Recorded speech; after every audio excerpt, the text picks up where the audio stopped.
mejor dicho, más mejor.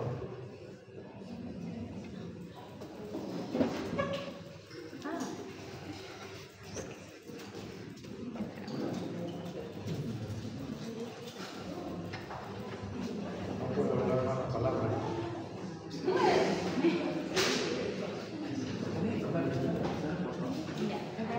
Estamos en el tratamiento, me parece. ¿Empezamos o no? Formas clínicas.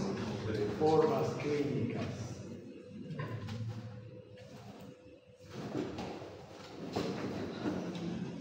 Creo que ya habíamos pasado aquí tipo etiológico. No, Formas clínicas. Ya. Muy bien.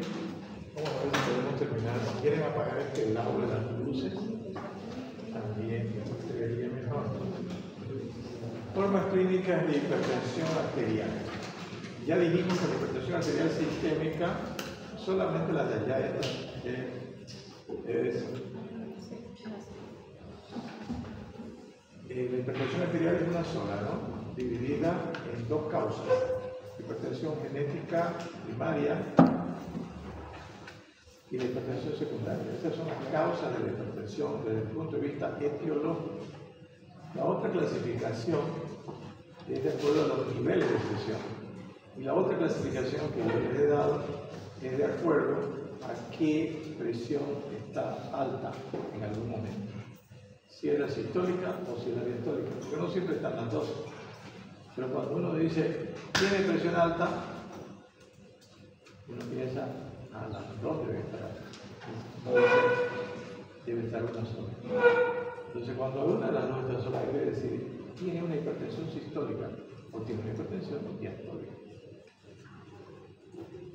Y luego hay variaciones dentro de la evolución de la hipertensión, así como la hipertensión maligna, que dijimos que es una hipertensión acelerada y por consiguiente es una hipertensión donde los niveles son bastante elevados, ocasiona mayor deterioro del sistema cardiovascular y más rápido y del tejido blanco, especialmente de ojos y riñones. Cuando en el sentido del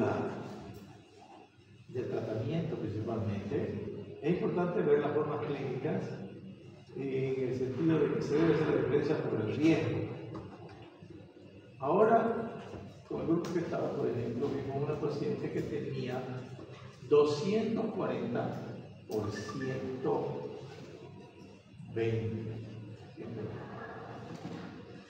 En otras circunstancias, o alguien que no tiene experiencia, la pone más nerviosa la paciente y le dice, uy, urgente, ahorita hay que hacer un tratamiento, y la echa en la cama, le dice, no se mueva, no diga nada, no. Eso no se hace. Al principio todos estos pacientes, cuando, aunque no sientan nada, le toman la presión que está así, por ejemplo, en la casa, inmediatamente al médico. Está bien que le llegue, pero no una emergencia, y el médico de emergencia le pone algún medicamento sublingual. No existe medicamento sublingual en este momento. Antes, el medicamento ideal sublingual era el nifedipino, que venía en gotas. Era excelente, pero hay muchos riesgos de bajar la presión de golpe. Y no solamente eso. Al bajar la presión bruscamente, se puede producir isquemia cerebral o isquemia cardíaca, dependiendo del paciente. ¿Y qué beneficio nos trae bajar la presión rápido si el paciente está estable? Estoy hablando de las crisis hipertensivas con emergencia o urgencia, eso es otra cosa. En esos casos sí hay que actuar. Y tampoco se debe bajar la presión inmediatamente de 200 y tanto a 120-80, como ustedes dicen que es la presión normal. Ahora en uno de los grupos, ¿de cuánto es la presión normal? 120-80 de nuevo. ¿Cómo es posible si hace 2 días, 3 días hemos hablado de eso ya?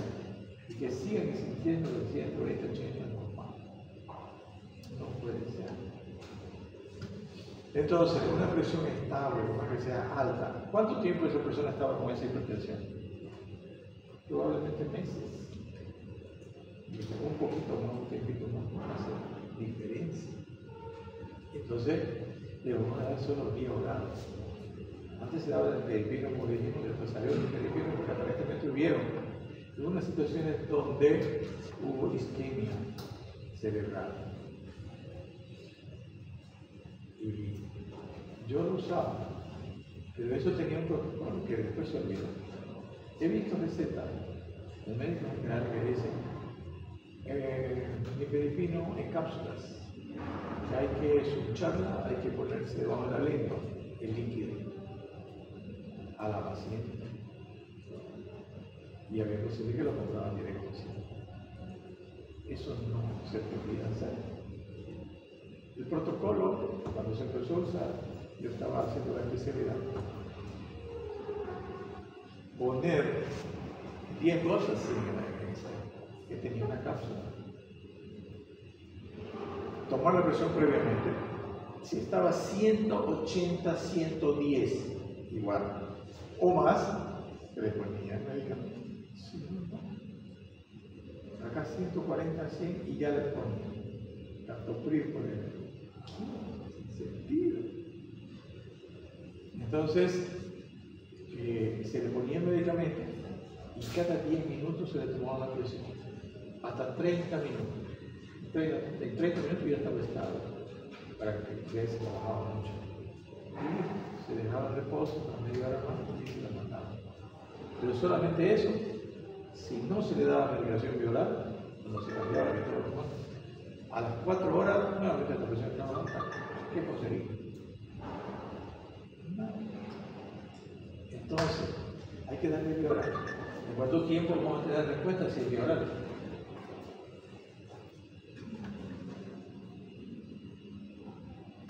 ¿Cuánto tiempo? ¿Qué dice usted, señorita?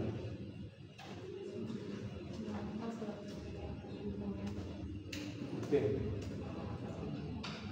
Pero claro, tiene que razonar en cuánto tiempo se absorben los alimentos.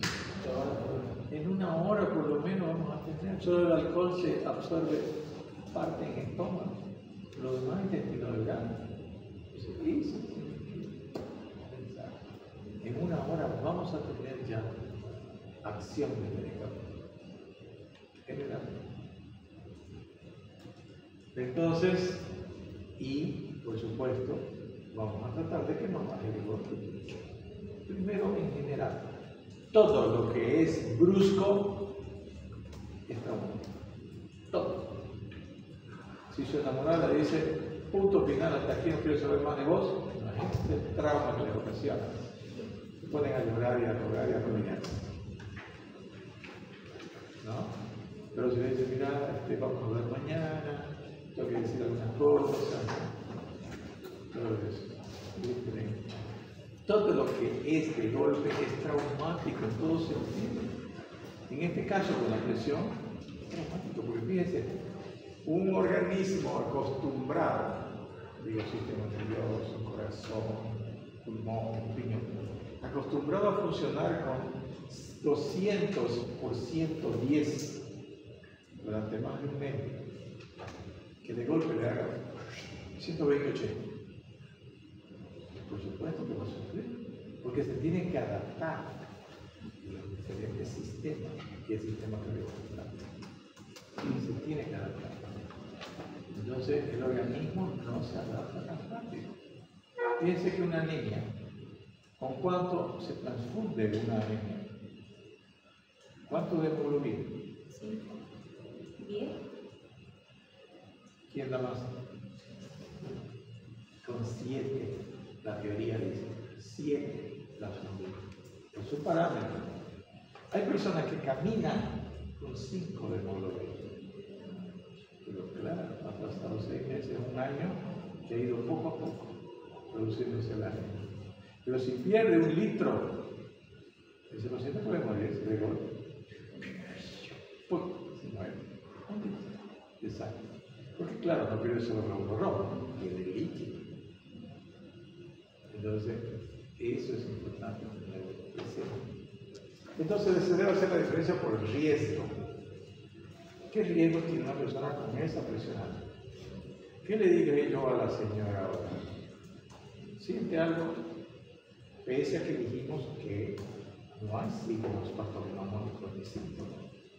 Dolor de nuca puede ser porque está preocupada, porque tiene tensiones en la casa. Entonces, no siente la presión, pero la presión arterial da dolor de nuca. Ese es dolor que también da la presión arterial elevada. Entonces, si estaba así, casi asintomático, aquí voy a hacer bien. Le doy el remedio, le digo no haga eso por eso. 2 días, hay que bajar su presión, tampoco se enoje en lo posible y no podemos rechazar. Tranquilidad y toma los remedios. La veo en 7 días. ¿Cómo se hace el diagnóstico de hipertensión arterial? Diagnóstico.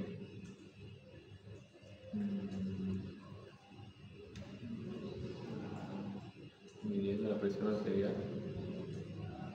Usted. ¿Cómo era la presión arterial? Eso fue lo que dijimos, ¿se recuerdan al principio? Solamente midiendo la presión. Solo simple, entre comillas. Pero todos sabemos medir la presión. Además de que debemos saber, nuestro tensiómetro tiene que estar calibrado. Nuestro estetoscopio tiene que estar en condiciones que nosotros escuchemos los ruidos. El paciente también tiene que estar en una situación donde los valores que saquemos deben ser los más reales. Por supuesto que si el paciente viene grave, digamos, con un dolor en el pecho y viene agitado porque vino rápido, caminó media cuadra, no vamos a esperar 15 minutos a que se tranquilice para tomar la presión. Que normalmente se dice con el paciente a tomar la presión, pero estar tranquilo, sentado, inclusive en el internet dice que no esté hablando, que no cruce las piernas, todas esas cosas. Ay, pero es niño. Entonces, no vamos a esperar eso, vamos a tomarle ya, porque tenemos que ser diagnóstico y algo más que no es solo presión alta. Entonces, hay que tener sentido común. Hay que tener criterio. En medicina el criterio es fundamental. Porque no lo sabemos todo, ni lo vamos a saber. Y para tener criterio se necesita, sí, tener bases. Como es, como diagnóstico de hipertensión arterial. Solo tomando la presión. Pero no solamente saber los límites. ¿Qué es la presión sistólica? ¿Por qué se da la presión sistólica?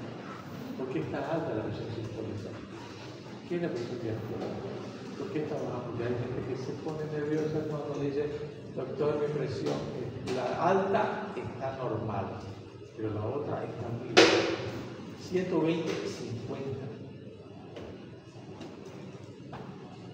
Pero digo, no importa, no tiene nada que ver. En general, si no tiene alguna otra. Entonces, ojalá que capten y no tengan los días libres. A pesar de la clase, ¿cuánto la presión normal? ¿Cuánto la presión normal? Sistólica, bueno, menos de 140 menos. 120, 80, ¿no es? 20 No, entonces, por favor, si salen de aquí, de este curso, pasado conmigo, por lo menos tienen que hacerme el honor de saber los niveles de presión definitivos hasta hoy. No digan, ¿con quién pasó? Con el doctor Ganarilla. ¿Cómo que no va a saber los niveles de presión normales? Bueno, hay que ver entonces, se debe hacer la diferencia por el riesgo. Crisis hipertensiva, urgencia hipertensiva, es normal. Estamos bien. Emergencia hipertensiva, después una presión alta, pero asintomática. La necesidad de tratamiento inmediato la da el riesgo. También. Hipertensión maligna acelerada, hipertensión rápidamente progresiva, que produce una arteritis, inflamación de las arterias. Eso elevada hemorragia y exudados retinianos más en hombres. Se habla también, si hay presión maligna, hay presión benigna, pero no es tan así, solamente para que pensemos que la hipertensión benigna sería esa que todavía no dio manifestaciones a nivel de órganos altos. Pero no existe hipertensión benigna. En algún momento, con el tiempo, si no se la trata, va a dar trastornos.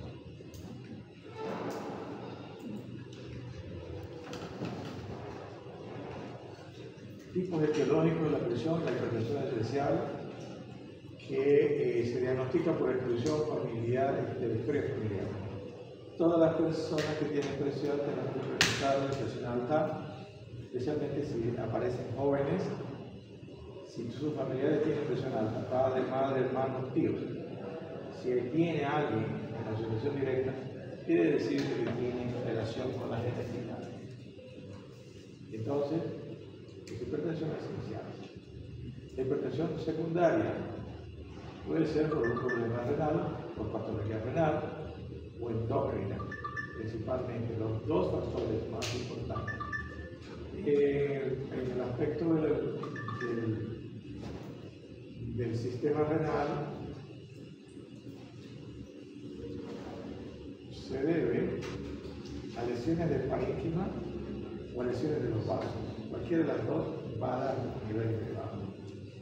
Y en el aspecto de las glándulas de secreción interna, la hiperfunción córtico-suprarrenal, las suprarrenales, los corticoides, síndrome de Cushing, el uso de corticoides, hiperaldosteronismo primario y feocromocitoma.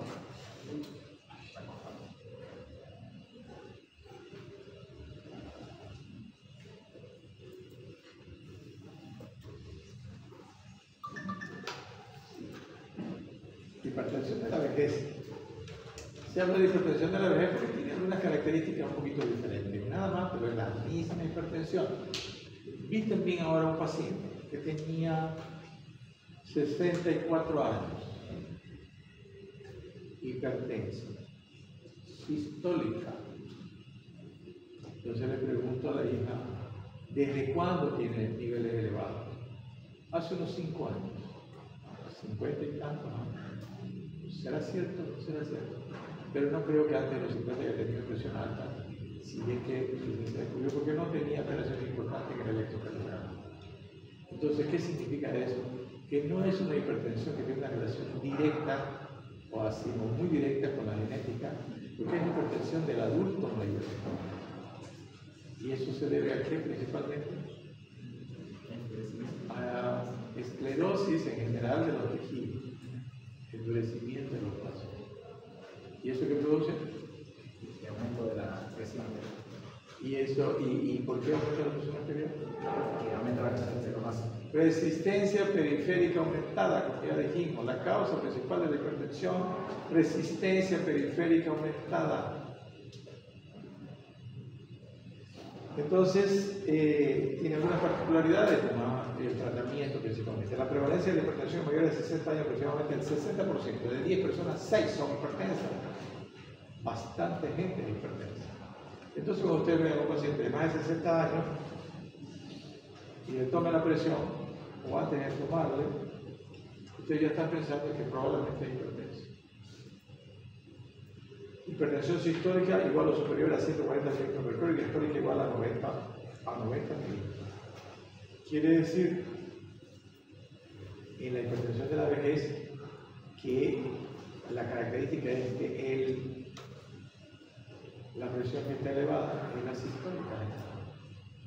La diastólica es la presión. Hay la pérdida de la elasticidad de los vasos, tratamiento menos agresivo, no comprometer el grupo a órganos vitales. Lo que estábamos hablando. El tratamiento tiene que ser más lento. Un paciente que yo tuve, mayor, le di creo nifedipino y beta-bloqueador. No bajó la presión de 200. Pues la tercera vez que lo vi, ya me enojé. Y le di nifedipino y metildopa, buena dosis. Y le dije que vuelva. Volvió a los 5 días, pero vino en el micro y se perdió, no supo dónde bajarse, porque le bajé mucho la presión.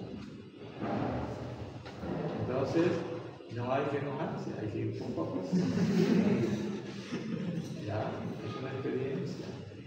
Yo digo, bueno, esta presión no va a poder conmigo, pero hay que empezar a enojarse. Entonces, primero hay que ver que uno no produzca daño.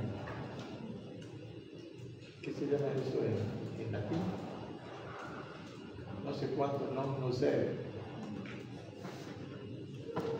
Muy bien, vamos a ver el tratamiento entonces.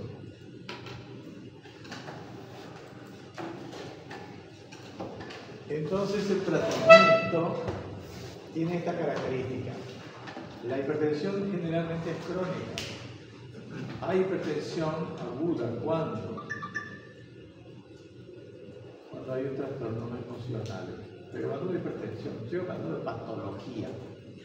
Cuando uno hace esfuerzo, cuando uno está enojado, emocionalmente alterado, sube la presión, especialmente en la sistolia.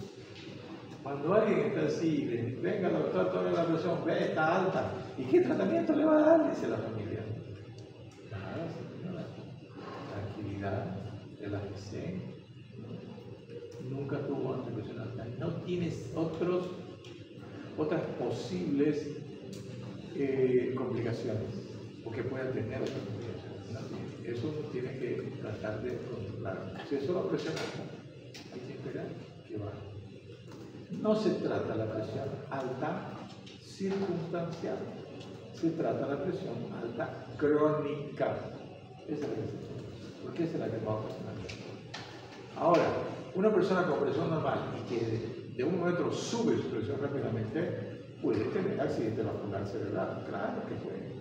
Raro, pero puede. No, y usted va a decir, mire doctor, usted no le bajó la presión, tuvo accidente vascular cerebral. Bueno, ni modo. No. Puede darlo tranquilizante para que le baje la presión. O por lo menos hágale un diurético. Ya. Eso es lo más práctico. En ampolla para que venga rápido. Porque ahí el tratamiento va a ser rápido, pero le va a sacar volumen. Pero a las 4 horas, otra vez, el medio interno va a equilibrar eso. Y ya le bajó ese ratito. Y después ya toma otra decisión. Entonces, el tratamiento de hipertensión es cuando es crónica. Cualquier tratamiento es correcto si se comprueba su eficacia con mínimos efectos secundarios. Este es un parámetro genérico también. Lo tiene que tener en la cabeza. Cualquier tratamiento es correcto. Todas las hipertensiones se tratan, todas. Hay excepciones, claro. Por ejemplo, hay una persona que tiene 190, 80 y tiene una bradiarritmia de 40 por minuto porque también tiene Chagas. Tiene una miocardiopatía Chagas con un corazón de tamaño normal. Ahora tiene trastorno de conducción, un bloqueo completo. ¿Qué hago? Le bajo la presión y ¿qué va a pasar? Se va a caer porque va a tener 5. Entonces, sí está permanentemente alta y tiende a subir, le bajo, pero no menos de 150. No menos de 150. No hay que bajar mucho. No pretenda bajar a 120, 130.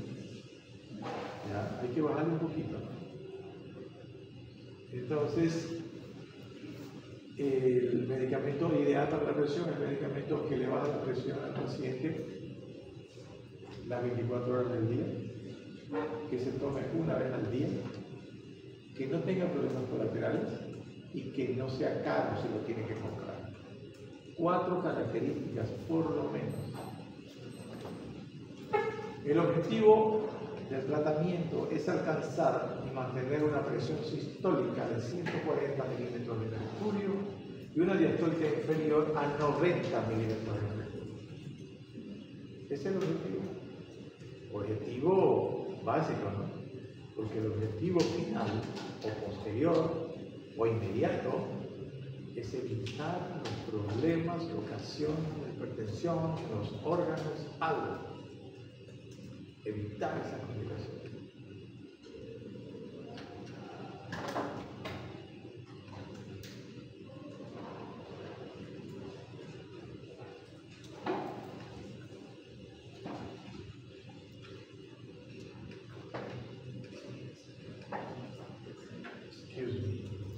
Tratamiento, medidas generales. Evitar el estrés emocional o ambiental. ¿Será que se puede?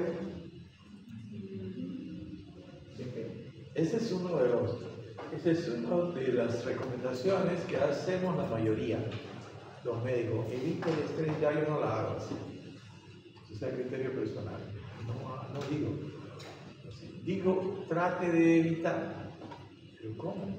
Si tiene un problema ahí en la casa, pues. Si no, le digo, desestrésese. Respire, camine y haga otras cosas también que la van a relajar. O sea, trate, por supuesto, de no ponerse en una situación que le va a producir más estrés. Porque el estrés no es solamente porque haya las circunstancias, es por el temperamento de la persona.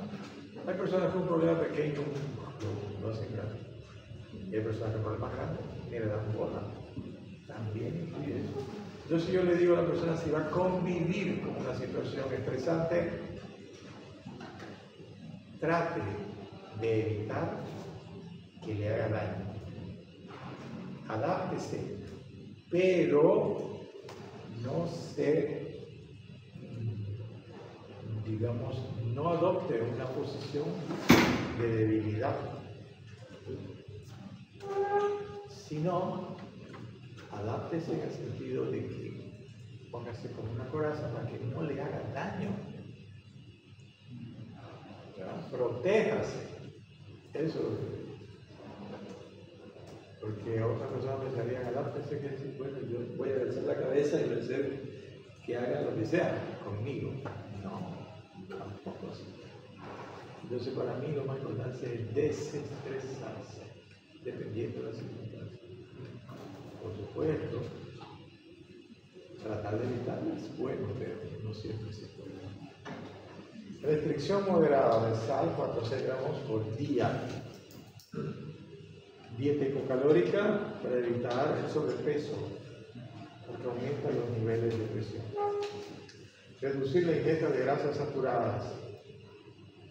Ingesta de alcohol inferior a 30 gramos por día. ¿Por qué no dice cero alcohol? Porque hay culturas, los italianos, en todas partes, Brasil, en Argentina, la migración, y otras culturas toman vino todos los días. Una copita de vino, 30 gramos, tolerable. Eso se puede. Pero el problema es que hay personas, especialmente acá, los cruceños, de que toman un vaso y no paran hasta emborracharse y paran en el piso. Estar haciendo vivir a ego o a detener. Ese es el problema. Uno si va con amigos a tomar un traguito, digamos, una cervecita. Tiene inicio, pero no se sabe cuándo va a ser el final. Todavía hay eso, ¿no? Que no debería ser. Cada uno es dueño de su voluntad y de su decisión. Cuando yo estaba estudiando, a veces íbamos a compartir con mis compañeros. Unos 20, nos reuníamos, a compartir, hasta un cigarrito me invitaba y yo primero, por sentir nomás el sabor y tomar cerveza. Yo me sentía mareado y me iba. Y unas 2 veces me corretearon mis amigos. Por suerte no me alcanzaron. Pero así tiene que ser, ¿no? No que acá es, tiene que pagar. Y otro me tanto, tiene que pagar. Y toman, y bueno, y allá también toman, y vuelven a tomar. ¿Qué significa? ¿Dónde está la cabeza?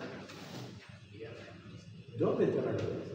Animales irracionales. Irracionales.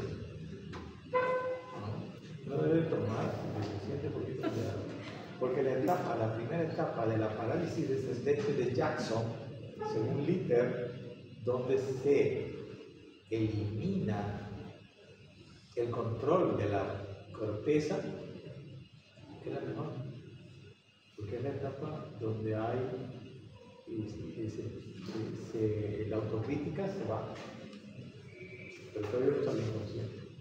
Entonces uno es más espontáneo. ¿Vale? Hay personas que nunca hablan, empiezan a hablar de todo y cantan y ríen. Hasta ahí está bien, pero no la veo. La parálisis descendente de Jackson yo la aprendí en el libro de Litter de farmacología en el tema alcohol. ¿No? Está hermosa y va bajando, ¿no? La depresión de la corteza y va bajando. Cuarto grado ya, centros inferiores ya puede morir. Ejercicio físico regular moderado se debe hacer. Si la persona está hipertensa y ustedes la van a controlar y le dicen, vaya a hacer ejercicio, no, que vaya cuando ya esté controlada, porque el ejercicio va a subir la presión. No fumar, porque produce vasoconstricción, contacto aquí. Vamos para frente. Tratamiento farmacológico. Fármacos hipotensores en general, diuréticos, beta bloqueadores, antagonistas del calcio, inhibidores de la enzima convertidora de angiotensina y antagonista de los receptores de angiotensina, ARA2. Hay otros, como la hidralacina y la metildopa, que no están aquí, que la vamos a ver al final. Pero estos son las cuatro familias de antihipertensivos que usamos en general.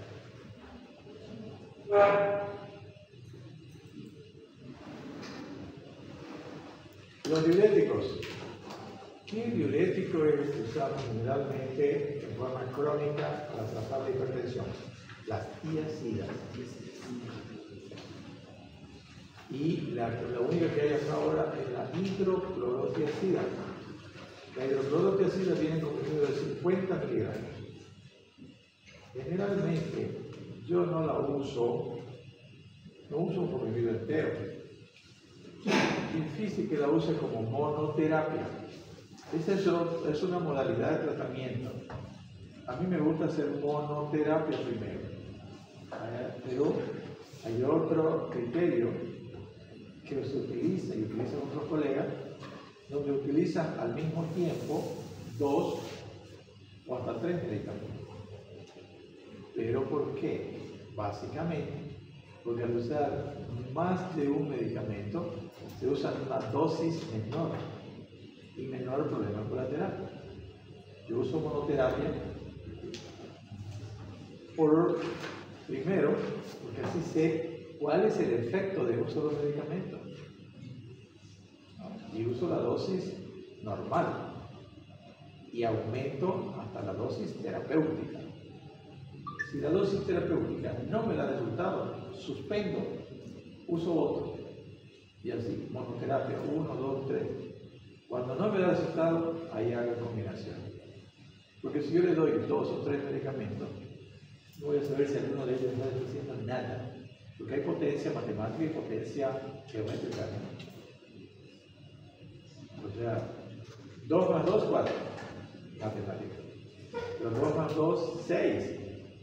Geométricamente se han potencializado. ¿Por qué? Porque el efecto de los dos ha hecho que haya mayor efecto.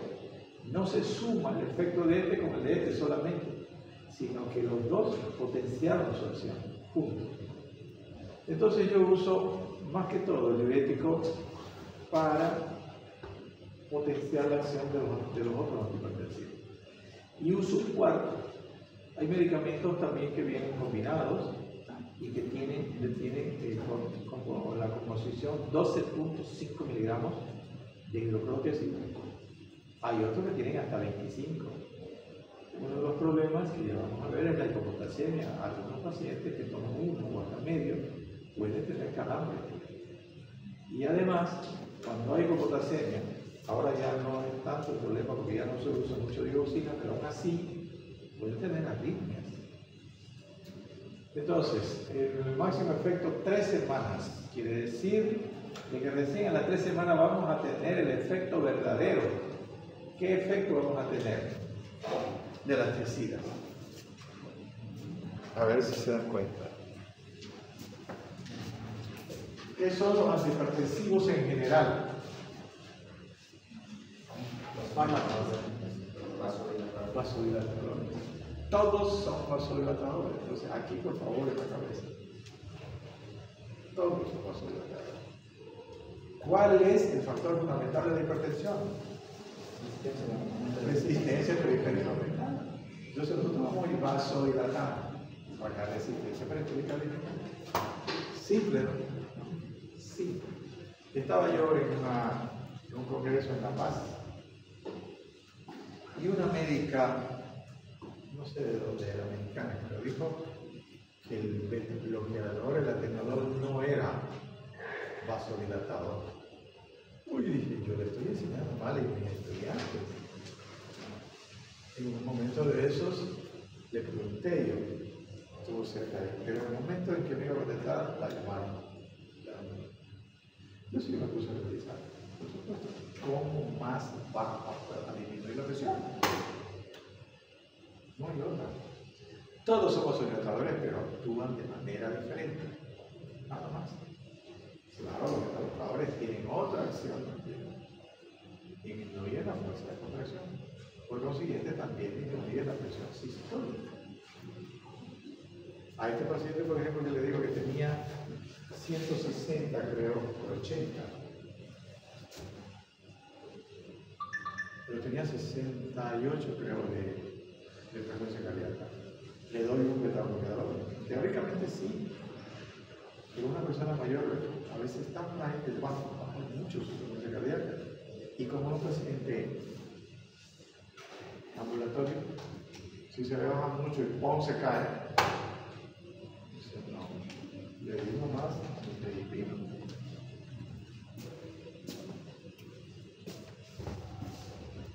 Entonces, ¿cuál es el efecto que dice aquí 3 semanas? El efecto vasodilatador del diurético, 3 a 4 semanas. En ese tiempo recién va a hacer todo su efecto. Un medicamento para la presión demora entre 5 a 7 días para hacer todo su efecto. No es inmediato. Inmediato hace efecto.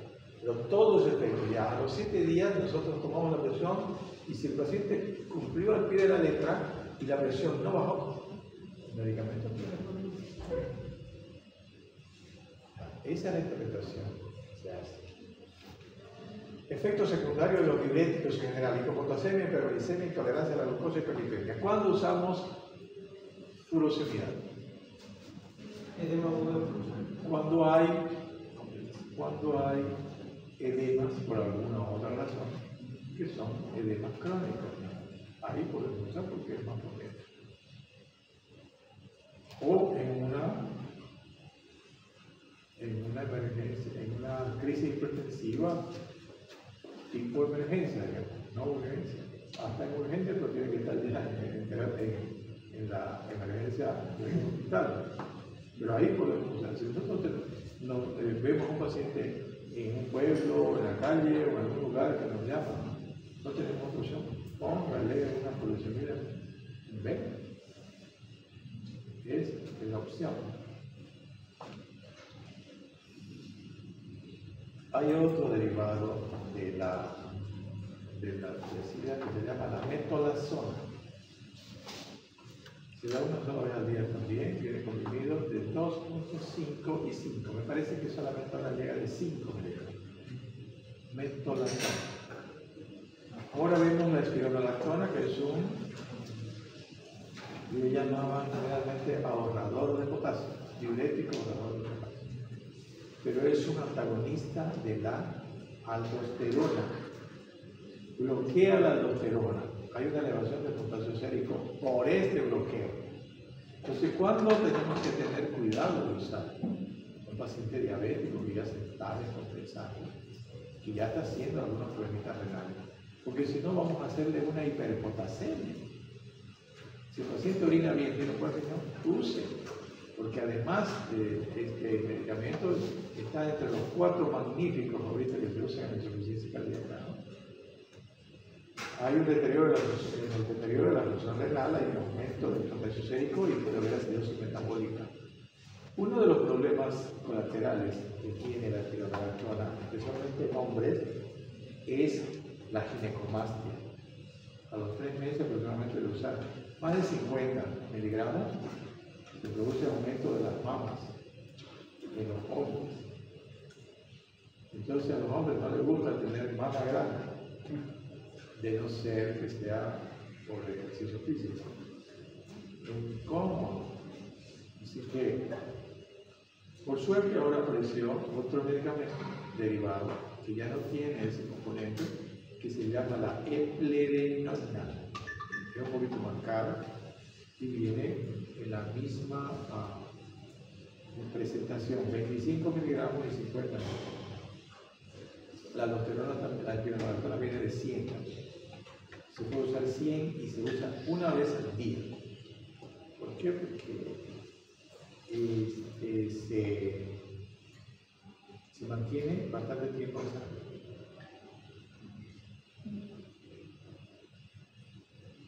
Su efecto, hay otro efecto por lo que se lo usa también ahora, porque disminuye el proceso de fibrosis. ¿Se recuerdan de la angiotensina?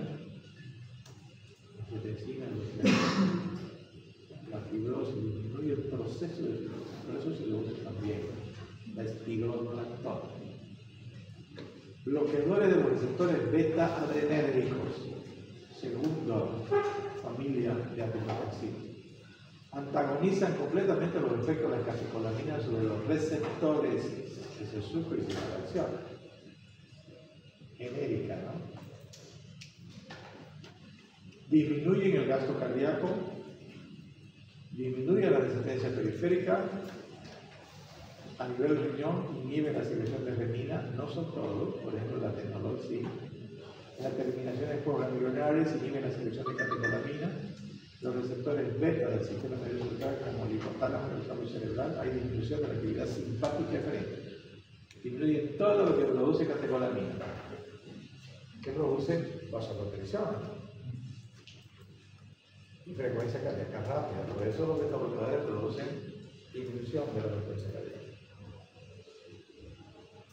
Contraindicaciones de los beta-bloqueadores de primera generación. ¿Cuáles son? Propranolol y atenolol. Esos no se usan en la insuficiencia cardíaca.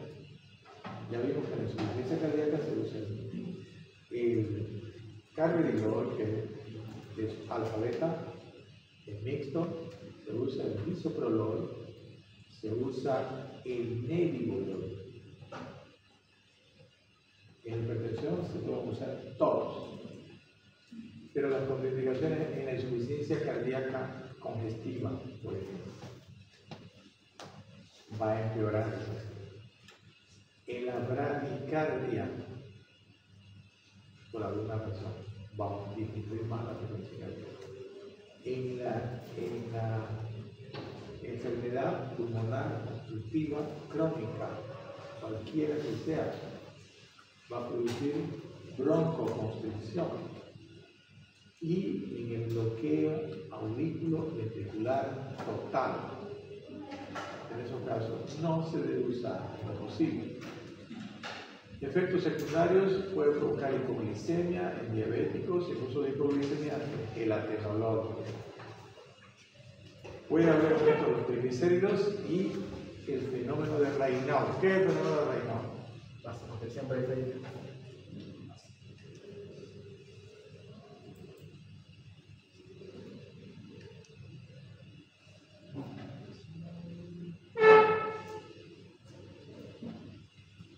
Ventajas de los betabloqueadores: no hay hipotensión postural ni por ejercicio. Esto en los que no son mixtos.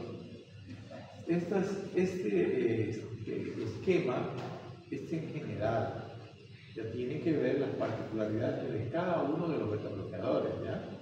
Especialmente de estos está para los betabloqueadores de primera generación. Son cardioprotectores de la isquemia. ¿Por qué? Disminuyen la frecuencia cardíaca, disminuyen la fuerza de contracción, pues gastan menos oxígeno, el miocito. disminución de la muerte súbita en el infarto. La betalol y carvedilol son betabloqueadores y alfa bloqueadores, son mixtos. Y la betalol casi no hay acá, y el carvedilol de ustedes lo conocen. Puede provocar por esto hipotensión postural, aunque la concentración de alfa bloqueador es menor en el carvedilol.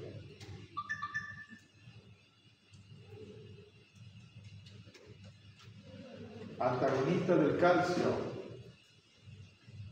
disminuyen el calcio intracelular y vasodilatan. Hay dos tipos. ¿Cuál es su acción sobre el calcio de las paredes de los vasos? Una acción directa, vasodilata, porque el calcio tiende a producir contracción, aumenta el tono. Entonces hay dos tipos. El primer tipo nifedipino, junto con el amlodipino. Antes había nitrendipino, ahora ya no hay, pero hay uno que se llama lercanidipino, que salió hace unos 6 meses. Entonces, en vez del nitrendipino, voy a poner el lercanidipino. Lercanidipino. Viene con el nombre de Lercaten, de la línea Quinfa, la única empresa que tiene, el único laboratorio que tiene lercanidipino. El lercanidipino viene con un de 10 y 20 miligramos y tiene la particularidad, que toma una vez al día, de que no produce tanto edema como produce el amlodipino. Entre los tres, nifedipino, amlodipino y lercanidipino, el lerca produce menos edema. El que más produce edema es el amlodipino, especialmente en personas mayores que no tienen tono muscular. Importante, no afecta la conducción atrioventricular, no disminuye el gasto cardíaco y tienen cierto efecto natriurético, especialmente al principio del tratamiento. Aumenta un poquito la dureza. Esto es con los tipos nifedipino. Más bien aumenta la frecuencia cardíaca. Algunas personas pueden provocarle cara roja, ¿no? Y caliente. Eso se veía mucho cuando poníamos sublingual. La gente se sentía con la cara caliente y se ponía roja. Los otros antagonistas del calcio, del tipo verapamilo, que no hay acá y debería haber verapamilo, pero como no hay la empresa era la Esnol la que lo producía, pero no sé si fue absorbida por alguna otra o qué pasó, pero ya no viene como tal y el contrabando no lo trae, porque no lo usamos. Yo a veces me he traído, 2 veces me he traído, Brasil me he traído, pero ahí tengo por ejemplo unas tabletas que ni las usé. Verapamilo y diltiazem, no es que sea lo mismo. El verapamilo, el grupo verapamilo, y además hay un medicamento que se llama verapamilo. Y el diltiazem es otro. El verapamilo tiene los efectos más potentes que el diltiazem. Produce bradicardia, igual que los betabloqueadores, descenso del gasto cardíaco, disminuye el gasto cardíaco, enlentece la conducción AV, produce bradicardia y favorece la intoxicación digitálica como negativo. Cuando hay problemas de asma y uno quiere disminuir la frecuencia cardíaca, no puede usar betabloqueador. Entonces usa verapamilo. Yo uso a veces diltiazem, que no es lo mejor, pero como no tengo otra opción, y hay que usarlo hasta 3 veces al día, y es carito. Efectos secundarios: rubor y edema periférico con el nifedipino y estreñimiento con el verapamilo.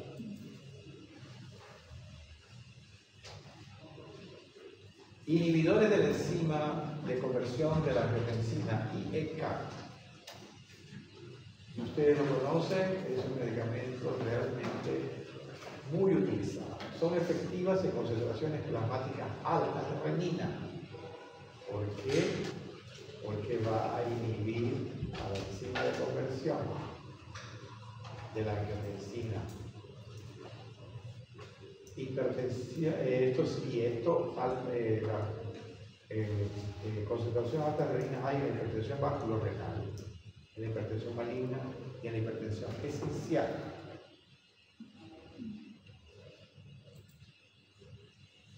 Tratamiento IECA, el primer IECA que se conoció fue el captopril, con el nombre de secundario o el nombre comercial de Capoten. Vienen comprimidos de 25 y 50 miligramos. Esto se usó mucho como hipertensivo para bajar la presión de forma rápida, digamos, no voy a decir la crisis hipertensiva. Porque presión alta ya le ponían captopril, aunque no sienta nada. Porque no sienta nada relacionado con la hipertensión. Absorción rápida con estómago vacío, efectos secundarios, agranulocitosis, neuropatía membranosa, no neuropatía. El enalapril es el que más se usa actualmente. Captopril la usamos poco para síntomas crónicos. Lo usan en Brasil y en Venezuela porque su seguro, el SUS de allá, es el que promueve el uso del captopril más barato. El enalapril es el que más se usa en los IECA. Su profármaco tiene su metabolito es activo y viene comprimido de 5, de 10 y de 20 miligramos. El de 10 y el de 20, algunos laboratorios lo traen con diurético, con hidroclorotiazida 12.5. El lisinopril es el tercero de los que tenemos acá. Hay otros, como el ramipril, pero no, casi no hay otro. El lisinopril viene en comprimidos de 10 y de 20. El de 20 viene con hidroclorotiazida 12.5. Nombre comercial del lisinopril, el Acerbil D, la línea Abbott, y me olvido el de la I. ¿Cuál es? Son dos que hay. En enalapril hay un montón. Hay genérico y lisinopril también es un genérico de sí. Lo más antiguo, por ejemplo, era el Lotrial, de la línea Megalatra ahora. Lotrial fue el primero que salió acá. Ha vendido, Dios mío. Después tenemos el Enalap de la línea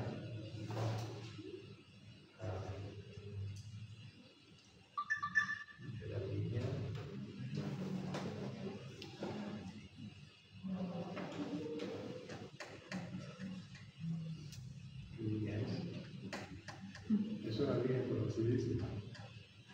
Su caja es morada.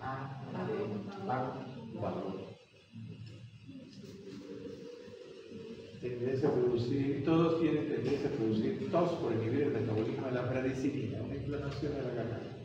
Ese es uno de los problemas más frecuentes. ¿Pero por qué se ve mucho? Porque se usan mucho enalapril. Entonces, cuando usted incluso, vamos a ver en los aradores también puede, pero más raro. Cuando usted ve a un paciente a los 10 días y tenga tos, hay que suspender. No le den jarabecitos y todo eso. Suspendan y cambien.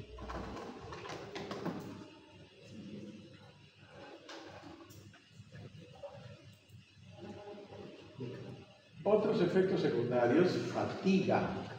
Esta palabra fatiga, cuando yo la pronuncio o la veo, yo creo que no la entendemos todos como debe ser.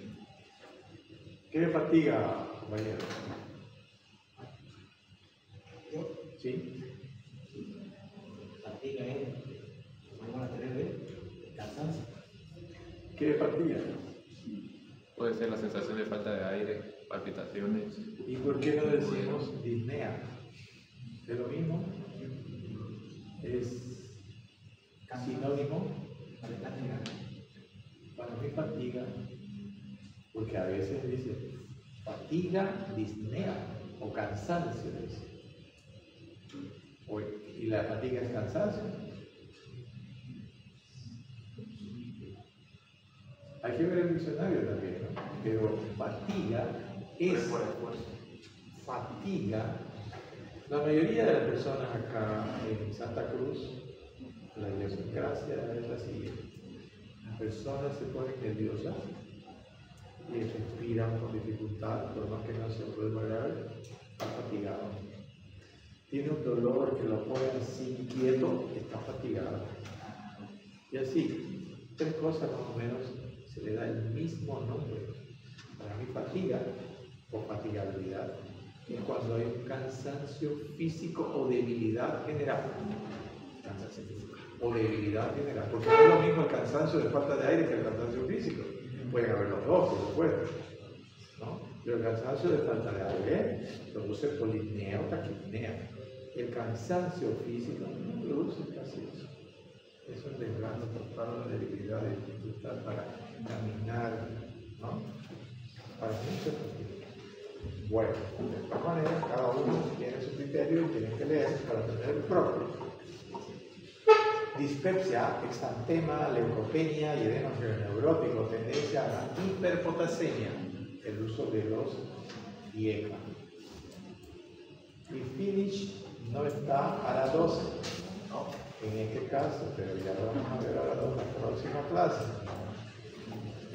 Los ARA2 son varios. Está el primero, el losartán, que se usa muchísimo. Después tenemos valsartán, candesartán, telmisartán, olmesartán, irbesartán. Son los que más se usan. Y eso es positivo. Porque si yo le pregunto a alguien ¿de qué familia es el telmisartán? Fácil, ¿no? Si yo le pregunto ¿de qué familia es el nebivolol? Beta-bloqueador. Para que vean, ustedes tienen ahí un mnemotécnico. Los beta-bloqueadores, los AN son árabes y los IL son IECA. Más simple, agua. ¿Alguna pregunta? Doctor, sí, la hidroclorotiazida, ¿cuál era su efecto? Aparte de vasodilatador, decía hipotencia lo antihipertensivo, ese más sería. La hidroclorotiazida, sí. Potenciar la acción de los antihipertensivos. Yo lo uso así, pero se puede usar solo. Solamente que solo debe usar por lo menos media. ¿Cuánto? Cuando usted tiene, por ejemplo, una presión de 140-95 o de 150-90, cuando es mínima, los mínimos los niveles de presión, ahí se puede usar solo. Yo generalmente no lo uso, prefiero usar ya un antihipertensivo de los otros, y en el caso, por ejemplo, de que yo use losartán 50 cada 12, tenía 190-100 el paciente y me bajó a 150-90. No le voy a cambiar o le voy a aumentar a 100 y 100. Le doy un diurético para que me potencie y me baje esos 10 milímetros de mercurio. Ahí sería doble. ¿Doble qué? Doble de fármaco. Claro, claro. Pero es muy poco. No es más, si no tienen otra pregunta. Cuando dijimos ya algo del examen, los temas para el primer examen son anatomía funcional, insuficiencia cardíaca, hipertensión arterial, exámenes complementarios, fiebre reumática, cardiopatía reumática y estenosis mitral.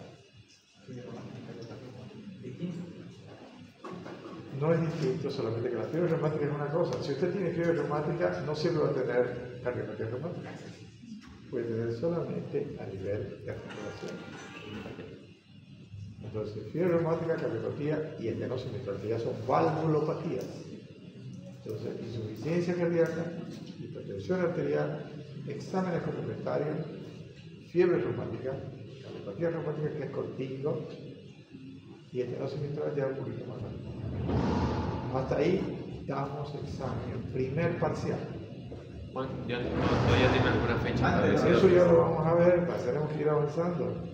No más voy a calcular los tiempos, porque tenemos que dar 2 exámenes.